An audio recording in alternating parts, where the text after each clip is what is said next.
Are you bored living a mediocre life? We were too, and we know how to change that. Each week, we'll leave our comfort zones to explore a new topic, then step onto our soapboxes, a safe space to sound off on our latest adventure. Come explore with us. All opinions are welcome. This is a mindset. This is a lifestyle. This is Siren Soapbox. Hello, fellow explorers. Welcome to Siren Soapbox. Thank you for diving in and exploring with us.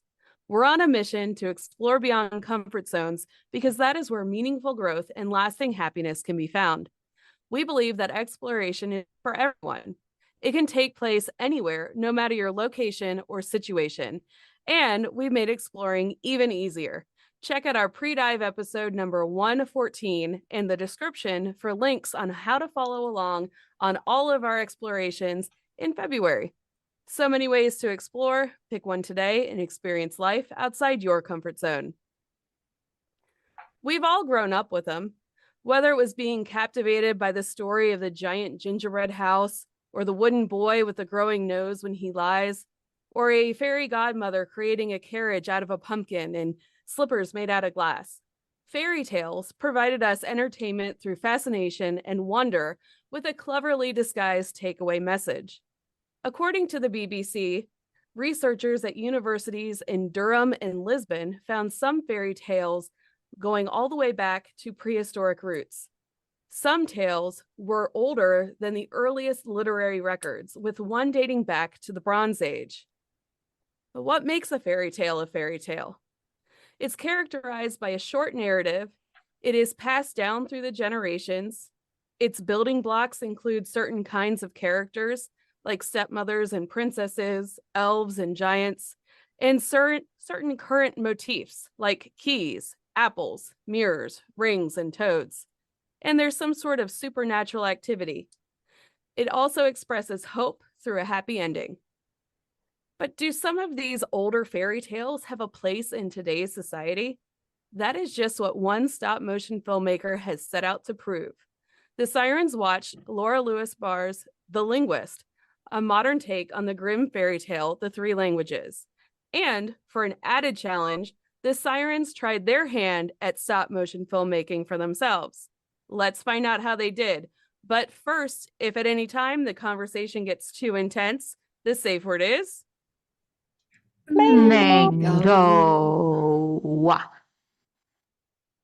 First up on her soapbox is Sarah. Well, we first talked about recording this episode back in December, and I remember watching one of Laura's stop-motion fairy tale adaptations pretty soon after that, The Linguist, as Elsie said. I even printed out and read the original Grimm tale, The Three Languages. I was pretty impressed then with the stop-motion film, and I think I focused more on that than the actual fairy tale aspect of it initially. But as time wore on, I kept trying to figure out how I was going to accomplish making my own little film, and I became more in awe of how much time, effort, and creativity it actually takes. So, of course, I stressed over how I was going to be able to make my own. Anyone who has listened to an episode or two, or any Siren Soapbox episodes, can probably already guess how this went for me. Yep, I procrastinated like it was my job, fretted over how I'd never be able to figure out how to do it, convinced myself it was an impossible task, and had pretty much decided I'd be faking a Wi-Fi cell tower outage in this area. Well, I finally did some serious self-butt kicking and started making a plan. I decided a simple clay face with a frown that turns into a smile might work and be pretty cool. And I was pretty sure there was some modeling clay left over in our school project craft closet. Well, there wasn't. But as I was scanning the shelves in there, I came across an unopened miniature Gumby and Pokey set. I mean, talk about crazy luck. I didn't buy this, and I'd never seen it before. Turns out it was a gag gift that my oldest received this Christmas from his girlfriend's family. So a new plan was born. I rooted through 10-year-old tubs of project scraps. Thank goodness I never hit this closet during the minimalist challenge, might I add, right there. And then I got ready to film. There were some great how-to videos on stop motion filming, but I just ended up downloading a free app on my phone called, wait for it, Stop Motion, and followed the simple instructions. I was so happy with the results. I mean, I made my very own Gumby film short. But anyway, it's funny that this episode is also about fairy tales, which often have a message or a moral of the story, as Elsie said. Because obviously, the moral of my story is, once again, the emotional and mental energy I spend fretting over a task ends up taking a heck of a lot more time than actually accomplishing it. Jess, was this as much out of your comfort zone as it was for me? So much, yes. Yes, yes, yes. This challenge was very outside my comfort zone. I did my best, but long story short, I don't think I have a future as a major motion stop motion picture artist. I spent time watching a few of Laura's videos, and I love the twist that she puts on the fairy tales with household objects such as Barbies. I can't imagine the work that goes into her videos. Just the idea of stop motion and the work that goes into it is so impressive. Watching Laura's videos takes me back to the days of watching Gumby and Pokey. There's something about stop motion itself that's just so nostalgic. So after taking some deep breaths and trying to be confident, I ended up making about a 20-second video that was, I think, about 2 minutes before the wonderful Elsie helped me out. And it was so hard. Trying to keep things continuous and smooth is really tricky, as well as trying to pose your objects and convey what you're trying to while using inanimate objects.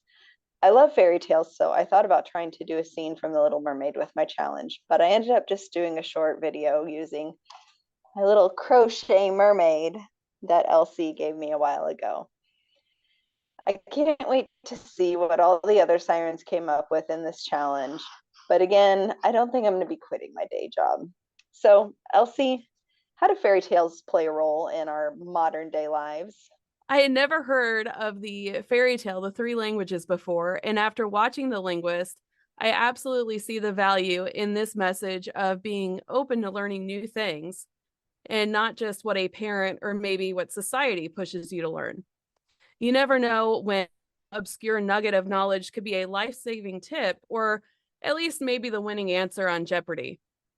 I thought The Linguist stayed true to the original story, the three languages, with a modern twist.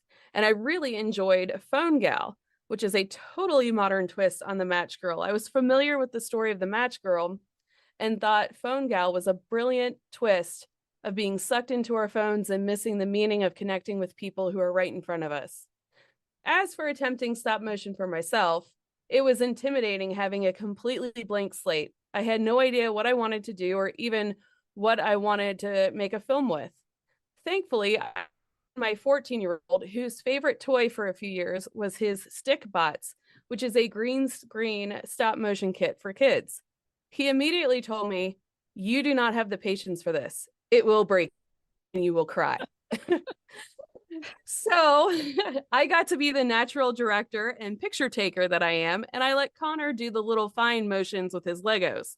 He wanted to recreate a Jurassic Park scene with a funny twist at the end.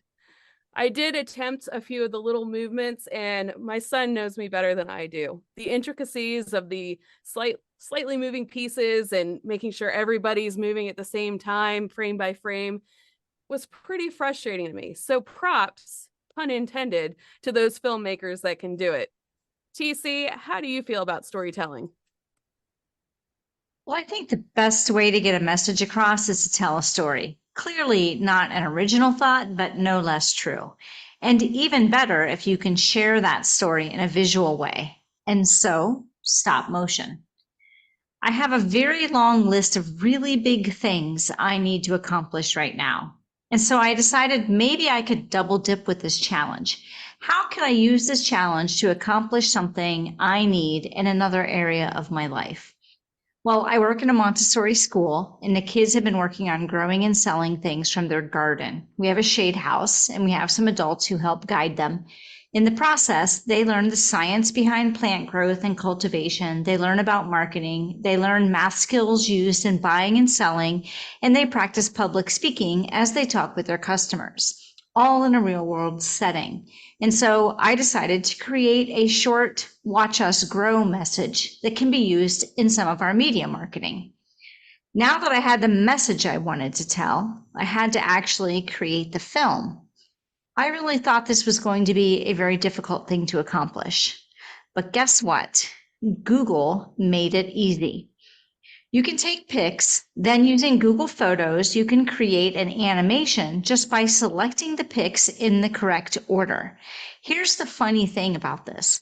Just this weekend, I was telling my brother Bill and Siren Sarah all about how I love Google Photos and how it makes my life so easy. This was just the icing on the cake. Now, I'm sure there are better, more high-quality ways to do this, but for this first-timer, Google made it easy enough that I think I'll probably do it again next time I need to tell a story without my voice. In this challenge, the Sirens use stop motion to tell a story. Storytelling has played an important role in human development throughout time. No one knows this better than Laura Lewis-Barr, an award-winning stop-motion filmmaker and editor. Laura started as a graduate student in clinical psychology, but eventually switched majors and earned her degree in theater. Laura is a theater director, playwright, and screenwriter. She writes about so many aspects of the human experience, including psychology, spirituality, public speaking, creativity, and emotional intelligence.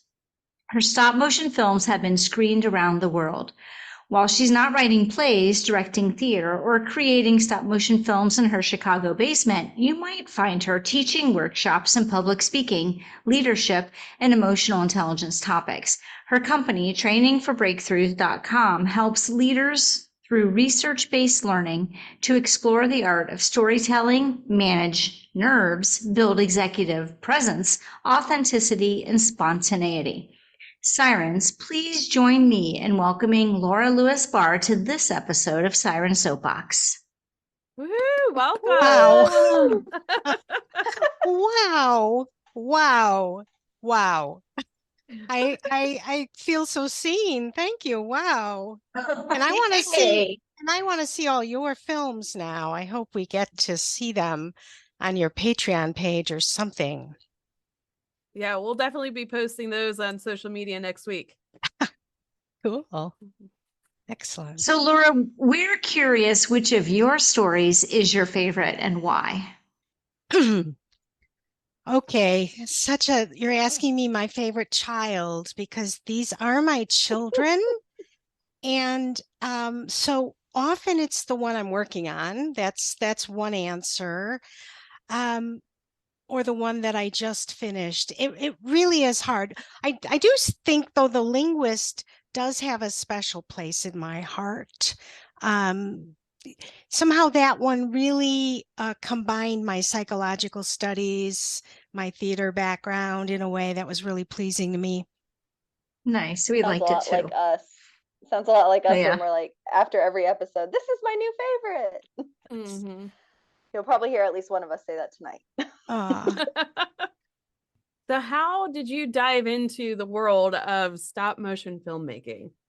Yeah, as I was listening to your stories, I was so impressed because for me, stop motion is a real pretty logical continuation because working in the theater for basically my whole life, when the pandemic came, stop motion became such a wonderful way to focus all my energies as a storytelling artist and use these miniatures instead of live actors. And truth be told, either I'm a control freak or many other reasons, I like working with the dolls. And, I love people and working with live actors is great, but there is something about having that total control that stop motion gives you. And certainly during the pandemic, it was a lifesaver for me. So I've been studying storytelling and staging and writing stories my whole life.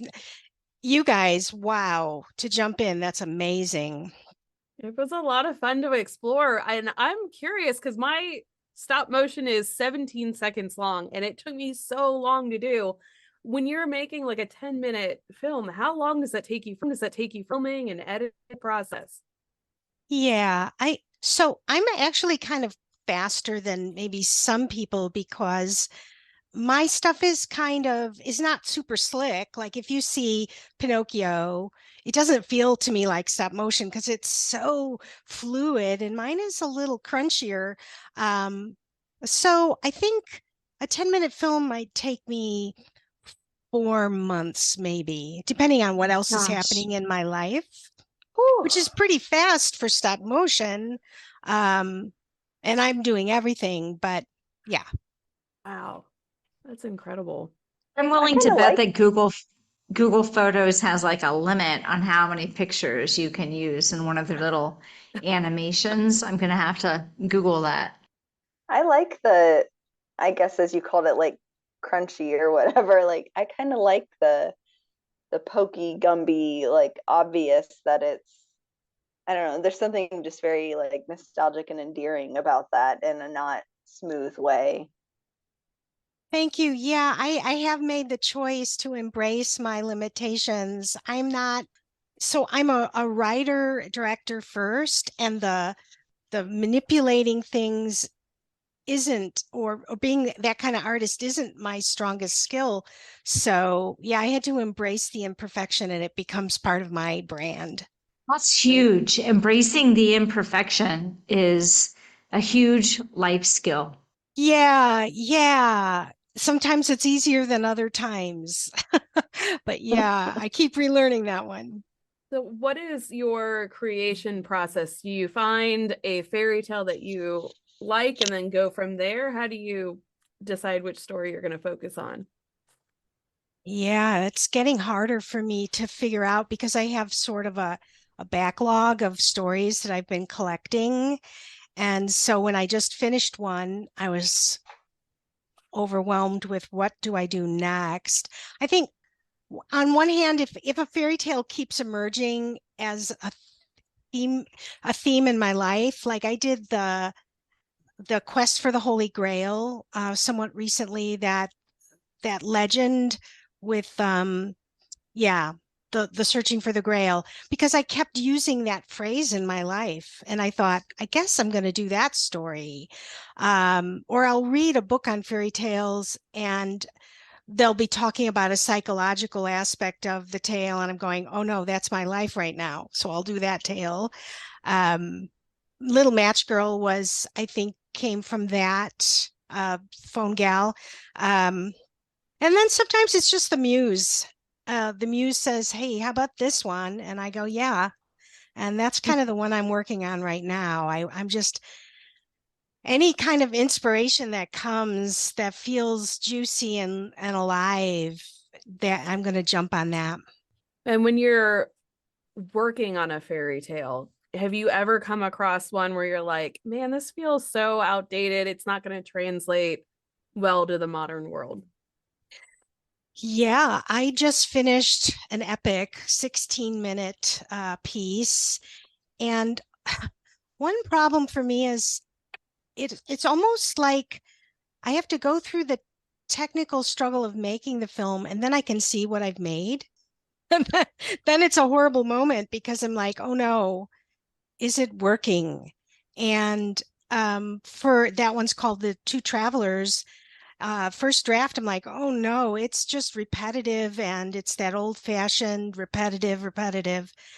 Fairy tales, they repeat themselves a lot. They're often 3 times. In this tale, it was 4 times. The hero has to do it again and again. And that makes sense psychologically, but as a story. So thankfully, I think I found my way through that one. But yeah, I won't know sometimes until I've spent months and months on a piece. So far, so good. That's good. Yeah. I hope. Yeah. And have you ever discovered a deeper meaning or message to a fairy tale? It's kind of revealed itself to you as you're filming?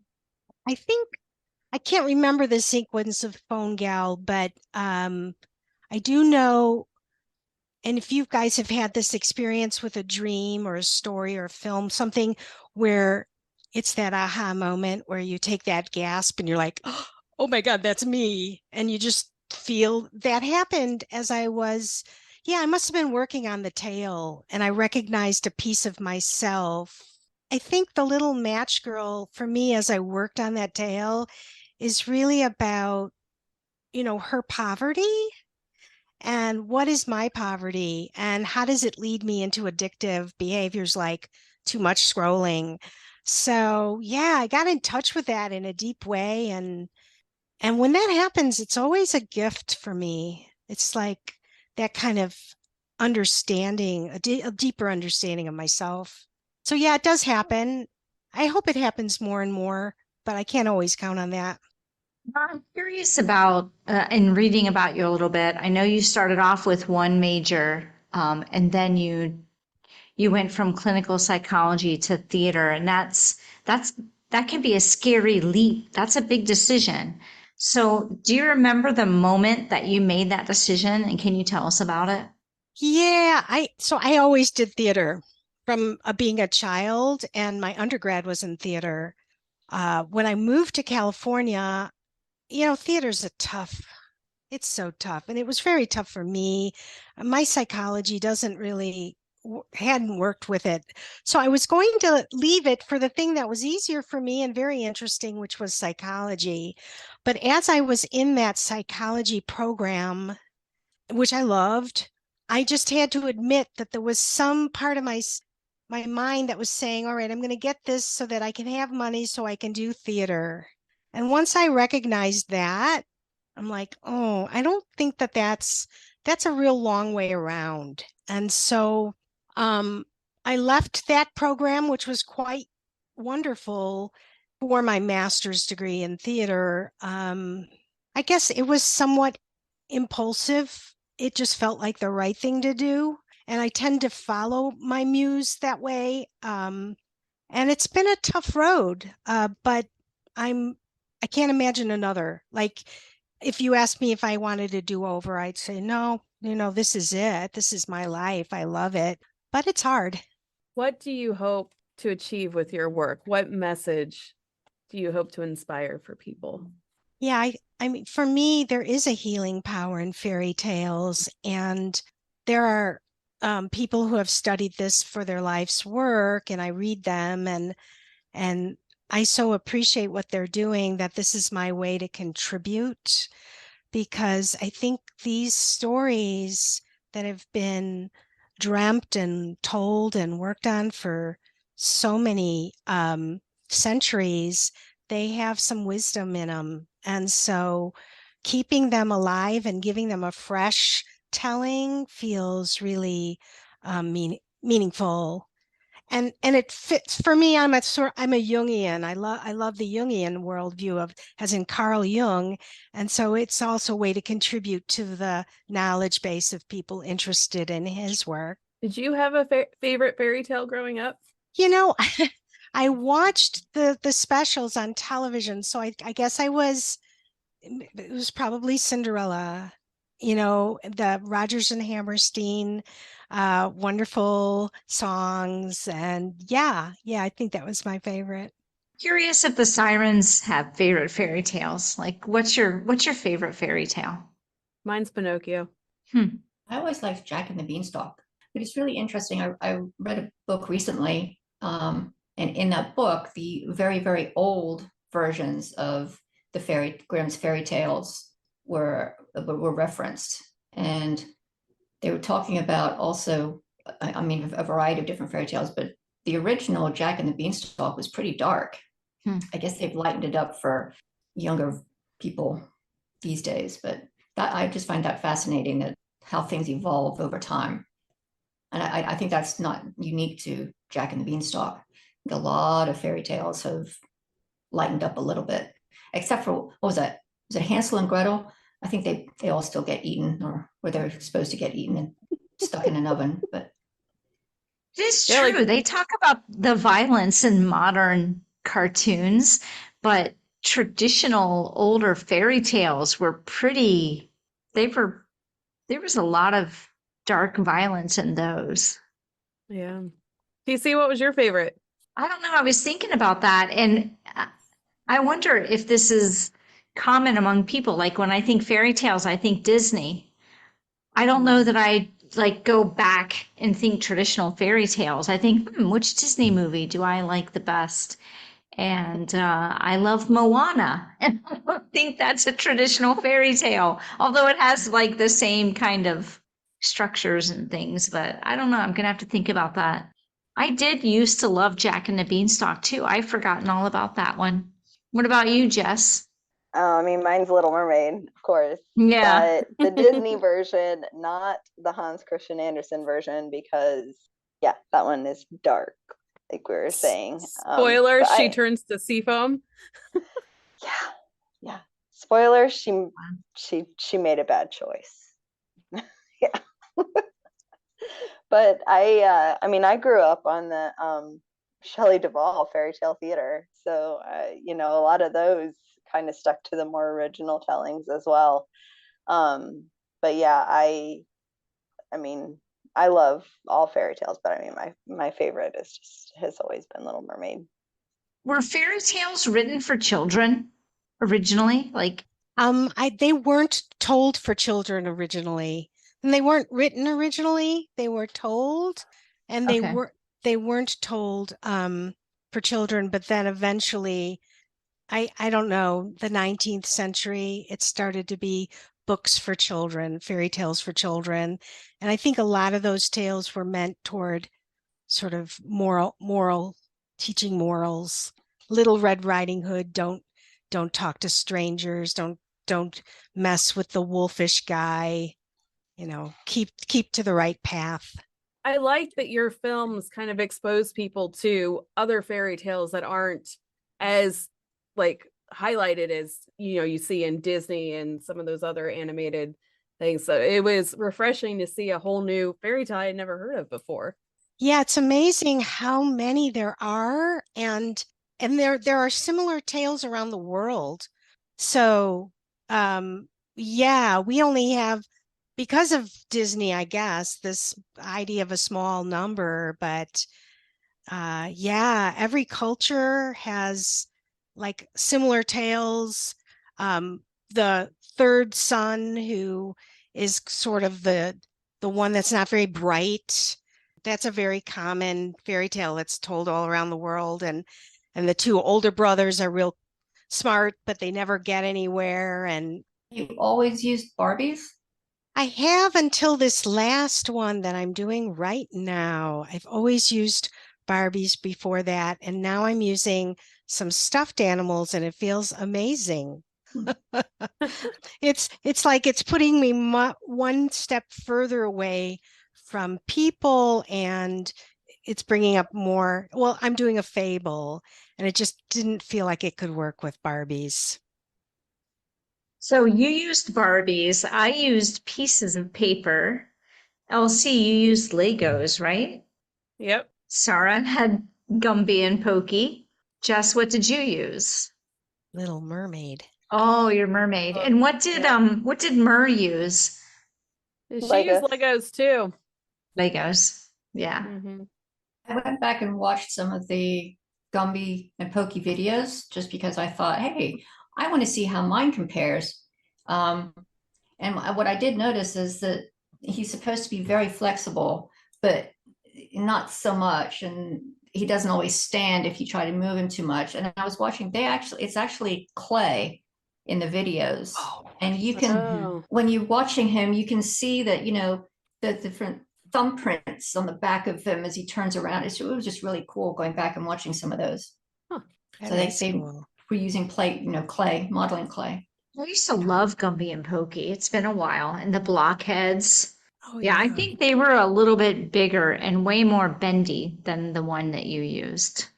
Mm-hmm. I was going to have him jump on the horse in my video, but then I was thinking, well, how am I going to make him? I mean, he's going to be here and then he's going to be there, because how did he make him go in between? So then he just slapped the back of the horse and the horse ran away, which I thought was pretty cool. It looked really neat. It was adorable. It was. So Laura, do you have any like tips or tricks for how you're posing? And oh my gosh, I can't even imagine, do you have any animals that actually knock into your staging area? Well, we have a dog, but he isn't allowed in my staging area. Oh, that's good. I learned after my second film that I needed to put magnets on the feet of my dolls. My second film was this huge thing where I had like 10 dolls on the stage, and one would fall and then it would hit the others and then they would all fall and then I'd line them up again. Ugh, ugh. So yeah, that was my solution. It's not foolproof, but I have a metal stage and dolls with magnets. That's what I came up with. It's Nice. brilliant. I That's was a good using idea. pieces of paper, and it's very windy on St. Croix right now, so that was getting very frustrating. I did mine at work because cat, and yeah, if I knew if I had tried to do it at home, it would no. Get a cat paw in your Like video. unless I can work them into it somehow. It's like live action and stop action together. Yeah. I just don't think I'd be able to get them to stop moving enough to take the picture. It'd be very blurry. Laura, you go to businesses and schools and you talk about the filmmaking? No, so I've always been a storyteller, and businesses has been teaching storytelling for business and for job interviews and that kind of thing. And then my filmmaking is kind of a separate deal, and I'm moving more toward that as I start to step further and further away from my day job. So yeah, I'm transitioning, slowly transitioning to filmmaking. Very good. So how long between you decided, okay, I'm going to start making films? How did you decide or find that there are award shows? I mean, you have so many awards for what you're doing, like that. It's incredible. How long does that whole process take? Yeah, well, filmmakers seek out festivals and we send out our films, and that's a new growing area. Short films are really there's just zillions and zillions of festivals around the world uh, that are looking for short, unusual films. So yeah, and sometimes I go and I'm able to talk to people, and that's really exciting. Gets a little expensive. So this year I'm not sure how that'll go, but yeah, I learned so much being in a theater, watching people watch the film, seeing, sometimes you see the mistakes on the big screen and that's excruciating, but it's very exciting. Wait, didn't you start this off talking about like embracing the imperfections and Right, I accepting did. it? So Yeah, it's still excruciating sometimes. Yeah, but good catch there. Yeah. So how do you celebrate when you win? Oh boy, there's so much to celebrate. Today I'm kind of celebrating finishing a new film. How do I celebrate? I send out news. I don't know, have a drink. I talk to my husband. Yeah, I go on podcasts. I don't know. I think I'm in the long haul. This is kind of like a job for me now. So some people are surprised because I just finished one last month, and that was my epic. And I'm finishing another 3-minute film right now. So I'm just like, life is short. I'm gonna keep going. So I celebrate, but keep going. Good advice. Do you have any advice for anybody that would like to do what you do? Wow. Yeah. So it feels like some people are story people and some people are visual people, and or we come with those strengths. Some people lean into, that one side of the strength. I seem to notice that. But I think the challenge is to try to do both. Filmmaking is a visual medium, so you need a good story and you need to work on that, I think. But also then to um, try to keep improving. I'm always trying to improve what I see in the frame, and I'm always trying to get better at being patient, because sometimes I do want to be done, and it's not time to be done. It's time to redo. So I guess that those are some pieces of advice. Really try to get a decent story, and then have patience, and have people look at your work and give you feedback. That's always really super helpful. I'm writing down a quote. I was just writing This down is- too. I know this is one of those pause moments where we're all writing down what you just said. Nice. Taking it in, internalizing. So what's next for you? Like, what other grand plans do you have? I'm in a filmmaking cooperative that I got into. I'm super excited about, and we meet weekly and look at each other's scripts and films and critique. And so that starts in a couple weeks. So my newest film, I'll be bringing there, and then I'll be starting from scratch a big longer. I like to do longer, shorter, longer, shorter. So yeah, the one I'm just finishing is called Making a Monster a Fable. And then the next one may not actually be a fairy tale. Every so often I like to do something that feels very contemporary. Like on my website or on my YouTube channel, I have a film called The Split, and that film is about imagining the United States splitting into two countries. And the Barbies are dealing with that as a married couple splits too. So every so often I like to dip into the world of today, and can still feel like a fairy tale, but I think my next one is going to be similar to that in terms of contemporary world. And that one is what would happen if all the workers just didn't come to work, because that started to happen during the pandemic. So anyway, And still kind of is, really. you're right. You're right. And there are a lot of deep questions to that about work and equity, and yeah. We'll have to stay in touch and see what happens. I'm excited to hear what you do with that story. Thank you. So Laura, we ask this to all of our guests. What gets you out of your comfort zone and excited to explore? I have been hosting small groups to watch my films and explore the themes that resonate with them inside. And even though I teach public speaking and I'm a public speaker, I guess this is so close to my heart that it really always puts me way out of my comfort zone. I often feel really anxious before those events, and I sometimes hate that, but again, it feels like a calling. So that puts me out of my comfort zone to get so close to what is so sacred to me and share it and hope that it works. And I think being a facilitator of that event, I think being responsible for facilitating always puts me out of my comfort zone. And yet I always feel called to do it. Damn it. I love that. Well, fellow explorers, thanks for listening to this episode. As always, we have a challenge for you. For the challenge this week, we ask you to check out some of Laura Lewis-Barr's work and give stop motion a try. We're curious to see what you can come up with, so share it with the hashtag Siren Soapbox. And Laura, thank you so much for joining us tonight.